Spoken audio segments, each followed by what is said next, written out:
श्री शिवाय नमस्तोभ्यम दोस्तों, आज है गुरुवार का दिन। गुरुवार के दिन हम सबको पता है कि आज 15 मई यानी कि गुरुवार का बहुत ही प्यारा सा दिन है। इस दिन हमें एक तुलसी दीपक, कौन सा उपाय हमें करना है, क्योंकि ये गुरुवार का विशेष दिन है, इसलिए आज के दिन ये गुरुवार माँ तुलसी को समर्पित है। इसीलिए आज रात में हमें अपने घर पे कहीं भी नहीं जाना है, आपको अपने घर पे एक तुलसी दीपक लगाना है। दीपक में कोई चीज़ इकट्ठा करने की आपको ज़रूरत नहीं है, बस एक तुलसी का दीपक आप सभी को आज रात में अपने घर पे लगाना है दोस्तों। जिससे क्या होगा, आपके जीवन के जो भी दुख हैं, कष्ट हैं, परेशानियां हैं, वह हमेशा के लिए दूर हो जाएंगी। इसी की बात हम लोग इस वीडियो में करने वाले। वीडियो को पूरा देखिए जिससे कि सभी चीज़ें आपको अच्छे से समझ में आ जाएं। देखिएगा आपको करना क्या है। तो सबसे पहले मैंने बात की है यहाँ पर तुलसी के दीपक की, तो आपको एक तुलसी माता का पत्ता ले लेना है। क्या ले लेना है? तुलसी माता के एक पत्ते की आपको यहाँ पर ज़रूरत पड़ेगी, चाहे वह गुरुवार का दिन हो या फिर एकादशी का दिन हो। दोनों दिन माँ तुलसी को समर्पित होते हैं, इसीलिए आपसे कहते हैं कि एकादशी को भी इस उपाय को कर सकते हो और गुरुवार के दिन भी। अब आपको करना क्या है, तुलसी माता के किसी भी पत्ते को आपको गुरुवार हो या फिर एकादशी हो, हाथ नहीं लगाना, मतलब तोड़ना बिल्कुल भी नहीं है। अब आप कहोगे कि तुलसी माता का पत्ता तोड़ेंगे नहीं तो फिर हमें मिलेगा कहाँ से? तो वही चीज़ आपको दोबारा से अपनाना है। क्या? मैंने जो चीज़ आपको बहुत बार समझाई है कि तुलसी माता का एक पत्ता, जो तुलसी माता का पेड़ होगा ना, उन्हीं के नीचे गिरा हुआ आपको मिल जाएगा। उसमें से कोई भी एक पत्ता आप ले लो, चाहे तो वो हरा हो या फिर सूख चुका हो, ये मैटर नहीं करता है कि वो हरा है या सूखा है, आपको तुलसी का पत्ता लेना है। इसके साथ ही साथ क्या करना है, अब आपको क्या करना है, आपको लेना है एक दीपक। अब दीपक आपको कैसे जलाना है, कहाँ पर जलाना है, किस तरह से जलाना है, समय क्या रहेगा, सब कुछ बताएंगे। साथ ही साथ हमें लेनी है हल्दी लेनी है। तो बस एक छोटी सी हल्दी की आपको इस पत्ते के ऊपर बिंदी बनानी है। चंदन की बिंदी नहीं बनानी है, हल्दी की बिंदी बनानी है, ठीक है ना। बिंदी बना लिया आपने, पत्ते को तैयार कर लिया। अब जो सबसे बड़ी चीज़ है वो क्या है, दीपक हमें जलाना होगा। इस प्रकार से जो दीपक है आपको कैसे जलाना है, एक आपको दीपक लेना है, चाहे तो मिट्टी का ले, चाहे तो आटे का भी ले सकते हो, नया पुराना जैसा भी आप लेना चाहें ले सकते हैं। तुलसी माता के सामने हमेशा कौन सी बत्ती लगाई जाती है, तो मैंने आपको बहुत सारे वीडियोस में बता दिया है कि आपको तुलसी माता के सामने कौन सी बत्ती लगानी होती है। तो हमेशा ही आपको तुलसी माता के पेड़ के पास में गोल बत्ती लगानी होती, क्योंकि ये जो उपाय हम करते हैं भगवान श्री हरि विष्णु के लिए करते हैं। तो ऐसे में आपको गोल बत्ती ही लगानी है। भगवान श्री हरि विष्णु जो है वो एक देवता है, देवता के लिए हमेशा ही गोल बत्ती का प्रयोग करते हैं। अब एक विशेष दिन है गुरुवार का, ठीक है ना, माँ तुलसी को भी समर्पित है।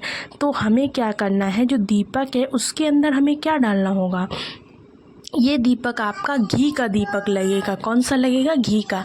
अब यहाँ पर भी आपके पास में एक ऑप्शन है, अगर आप लोगों में से किसी के भी घर में घी नहीं मिलता है तो आप क्या करेंगे, तो आप इसमें तिल के तेल का भी इस्तेमाल कर सकते हैं, लेकिन पहले कोशिश करिएगा कि आपको घी ही मिल जाए। अगर घी नहीं मिल पा रहा है तब आप इसमें तिल के तेल का भी उपयोग कर सकते हैं। गोल बत्ती लगानी है। इसके साथ ही साथ दोस्तों, तुलसी माता के पेड़ के नीचे जब भी तुलसी माता के पास में आप दीपक लगाएंगे, तो मैं आप लोगों को एक बात हमेशा ही बताती हूँ कि आपको करना क्या है। दीपक जो है बिल्कुल, तो आपने जो दीपक है वो तुलसी माता की बिल्कुल जड़ में नहीं लगाना है, उनसे थोड़ा सा दूर लगाइएगा, वरना आपको दोष लग सकता है। इसलिए मैंने बहुत सारे वीडियोस में बता रखा है कि हमको जो भी फ़ायदा होता है वो तुलसी माता के पेड़ के पास दीपक थोड़ा दूरी पर लगाइए, तब फ़ायदा होता है। अगर आप उनकी जड़ में ही दीपक लगा रहे हैं तो आप उनको परेशानी दे रहे हैं, उनको दिक्कत हो रही है, क्योंकि जलन होती है। तो आप ये गलती बिल्कुल भी ना करें दोस्तों, इससे दोष लगता है। इसीलिए मैं हमेशा ही आपसे कहती हूँ, चाहे मिट्टी का गमला हो या फिर प्लास्टिक का गमला हो, जो नीचे ज़मीन पर लगाया जाता है, वहाँ पर आपको दीपक रखना है। जब दीप लगाओगे तो थोड़ी सी दूरी पे लगाओगे। और आज का जो दीपक है वो हम जला रहे हैं माँ तुलसी के लिए। तो ऐसे में आपको क्या करना है, दीपक के नीचे आपको थोड़ी सी हल्दी ज़रूर से रख लेनी है। दीपक को डायरेक्ट ज़मीन पर नहीं रखेंगे। हल्दी रखने के बाद अब आपको दीपक को प्रज्वलित करना है। जब आप दीपक प्रज्वलित कर रहे होंगे तो आपको क्या करना है, एक मंत्र याद रखना है, ओम नमो भगवते वासुदेवाय।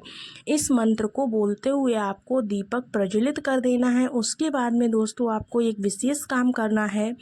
इस दीपक के अंदर आपको एक लौंग डाल देनी है। क्या करना है, एक लौंग डाल देनी है। लौंग फूल वाली होनी चाहिए, ठीक है ना। साथ ही साथ आपको ये कार्य करने के बाद में उसी तुलसी के पेड़ के 7 परिक्रमा आपको करनी है। कितनी परिक्रमा करनी है, 7 परिक्रमा करनी है। और साथ में आपको ओम नमो भगवते वासुदेवाय मंत्र का 7 बार जाप कर लेना है।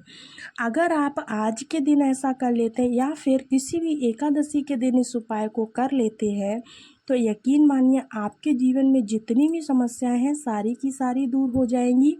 हाँ, जब दीपक ठंडा हो जाए तब अपने जीवन के जो भी कष्ट हैं उन कष्टों का ध्यान करते हुए वही तुलसी माता का पत्ता जो आपने लिया था ना, उस पत्ते पर जिस पर आपने हल्दी लगाई थी वो तुलसी माता के जड़ के नीचे मात्र आपको रख देना है। लेकिन रखना कब है, जब आपका दीपक ठंडा हो जाए तब ही रखना है, ठीक है ना। इससे पहले आप पत्ते को वहाँ पर नहीं रखेंगे। ऐसा करने के बाद आपको माता रानी से प्रार्थना कर लेनी है। अपने घर की जो भी समस्याएं हैं, जो भी दिक्कत है, जिस भी समस्या के लिए आप उपाय को करने जा रहे हैं उसको कह देना है। तो होप सो आपको पहला उपाय बहुत अच्छे से समझ में आया होगा। बढ़ते हैं अपने आज के दूसरे उपाय की तरफ। दूसरा जो उपाय है बहुत ही आसान है और बहुत ही स्पेशल है। आज हम इस उपाय को करने वाले हैं अपने घर के लिए। अगर घर में बहुत ज़्यादा लड़ाई झगड़े हो रहे हैं, आज के टाइम पे एक कॉमन बात हो गई है, हर घर में इंसान मतलब एक दूसरे पे ट्रस्ट कर ही नहीं पाता है। हर घर में किसी न किसी बात को लेकर लड़ाई झगड़ा होता ही रहता है। तो ऐसे में आपको क्या करना है, ये वाला एक उपाय करना है। इसको करने से आप देखेंगे धीरे धीरे करके आपके घर में जो भी लड़ाई झगड़े हैं वो खत्म होते हुए आपको दिखने लगेंगे। आपको करना क्या है, इस उपाय को करने के लिए छोटा सा उपाय है, बहुत ही प्यारा है। किसी व्यक्ति को क्रोध बहुत आता है तो आपको क्या करना है, 2 चीज़ें चाहिए हमें। पहली चीज़ क्या चाहिए, आपको हल्दी लेनी है। हल्दी कौन सी लेनी है, खड़ी वाली हल्दी नहीं लेनी है, हल्दी का पाउडर लेना है, पिसी हुई हल्दी लेनी है। इसके साथ साथ जो दूसरी चीज़ लेनी है वो है कुमकुम। ध्यान रखिएगा, जो कुमकुम आप लेंगे, हमें यहाँ पर सिंदूर की आवश्यकता नहीं है, बल्कि हमें क्या चाहिए है, लाल वाला चंदन की आवश्यकता भी नहीं है। हमें यहाँ पर सिर्फ व सिर्फ कुमकुम ही लेना है। और सभी महिलाओं के पास में कुमकुम तो होता ही, सभी बहनों के पास में होता है। कुमकुम लेना है। अब क्या करना है, आज का दिन भगवान विष्णु को समर्पित है। ऐसे में आपको क्या करना है, आपके घर में भगवान विष्णु की या भगवान हरि की, भगवान नारायण की मूर्ति तो होगी, कोई भी फ़ोटो, मूर्ति, प्रतिमा आपके घर में होगी। ऐसे में आपको क्या करना है, जो आपके घर में मूर्ति है भगवान जी की, विष्णु भगवान की, उसके सामने जाकर के आपको जो आपने उनका राइट पैर होता है यानी कि भगवान का सीधा पैर, सीधे पैर पर आपको क्या चढ़ाना है, जो 1 चुटकी हल्दी ली है ना, वो हल्दी आपको सीधे पैर पर उनके रखनी है। और जो उल्टा पैर है, उल्टे पैर पर आपको क्या करना है, उल्टे पैर के पास में आपको जो कुमकुम आपने लिया है वो कुमकुम आपको रख देना है। केवल मात्र आपको रखना है। जब आप हल्दी या जब आप कुमकुम को चढ़ाएंगे तो उस समय आपको ओम नमो भगवते वासुदेवाय इस मंत्र को बोलते हुए आपको या स्मरण करते हुए दोनों चीज़ों को उनको चढ़ा देना है। फिर हाथ जोड़ करके विनती करनी है भगवान नारायण से, हे भगवान हरि, हमारे घर में जो भी कलेश, लड़ाई झगड़े हो रहे हैं उनको आप दूर कीजिएगा। इस तरह से आपको प्रार्थना करनी है। अगर आपने आज के दिन इस उपाय को इस तरीके से कर लिया ना तो आपके जीवन में लड़ाई झगड़े खत्म हो जाएंगे। तो इन दोनों ही उपायों को होप सो आपको बहुत अच्छे से यहाँ पर समझ में आए होंगे। अगर उपाय अच्छे लगे हों तो वीडियो को एक लाइक कीजिएगा, चैनल को सब्सक्राइब कीजिएगा। मिलते हैं आपको अगले वीडियो में, तब तक के लिए सभी को राधे राधे, श्री शिवाय नमस्तुभ्यम।